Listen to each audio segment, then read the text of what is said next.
Solidarity! Canada Post workers hit the picket lines outside the Gateway complex in Mississauga this morning. The hub processes up to 1 million pieces of mail a day. Workers were out at locations throughout the GTA. 680's Carl Hansky was with workers and asked about their demands. The issues that we have is that they've been negotiating for about 10 months, and it's all talk, so we need to have some action now with the health and safety, the forced overtime for our external workers that are happening. So we need to have some real solutions here, and, you know, the talk is done. Like, let's get on with it. Let's have some action. They've been talking for 10 months, and it's time for Canada Post to get serious, to deal with the issues with our national union and our national negotiators, and get a contract. About 9,000 postal workers were involved in today's strike action, which affected most of the GTA, with the exception of Scarborough. This is the second day of action by the Canadian Union of Postal Workers. The first walkout was on Monday. There were about 50,000 unionized postal workers throughout Canada. Now, while thousands of Ontarians are still waiting for their legal weed packages to be delivered by Canada Post, keeping up with the cannabis is becoming a struggle across the country. So some storefronts have actually had to shut down in some provinces because their shelves are empty. Tonight, we take a look at how all of this is rolling out. This has never happened before. This is a totally new world for us. A couple of storefronts in Edmonton have been weedless for days and are struggling to restock. According to City News in Winnipeg, most stores there have sold out of multiple strains completely and are now only offering limited products, while their online store sold out just hours into legalization.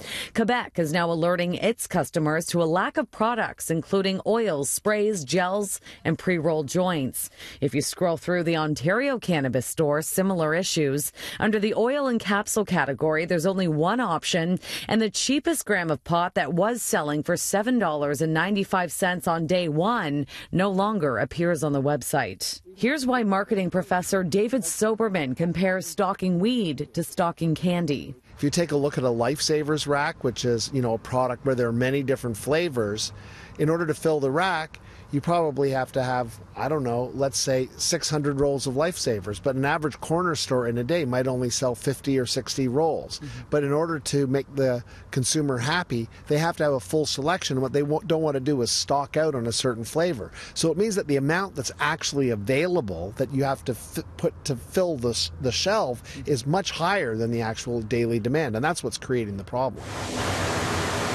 Canopy Growth is the largest pot producer in the country. Founder and CEO Bruce Linton tells me by the end of October, they will have shipped close to 1 million containers of weed. Coming out of the gate, no one knew how much they wanted in inventory and what they wanted. So you take the first orders in. Reality is you start small and just keep shipping more. Right now, pot retail across the country is a mix of online and storefronts. Soberman says this model is complicating the supply situation. If all of the sales were through online retailers, the problem would be vastly reduced, because that's one of the ways that Amazon, for example, makes a huge amount of money, is that they don't need nearly the same inventory to supply the same number of people. And it's because the variability across places where people buy is not correlated. But when you actually everybody orders from the same place, you're able to predict demand a lot more accurately. What demand will look like when the novelty of legal weed wears off in the coming months is still unknown. Right now, Quebec is already reporting a continuous decline in sales since the hype of legalization almost a week ago. Here we've got not only the change of legalization, but we've also got distribution, we've also got producers, we've also got stockout problems, we've also got a black market. There's all kinds of things going on at the same time, so it's really whole new territory for everybody.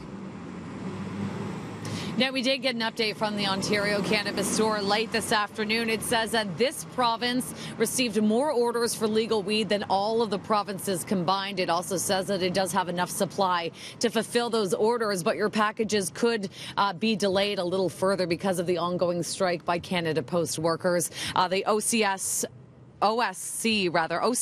the Ontario Cannabis Store, says that the majority of first-day orders should be fulfilled within days.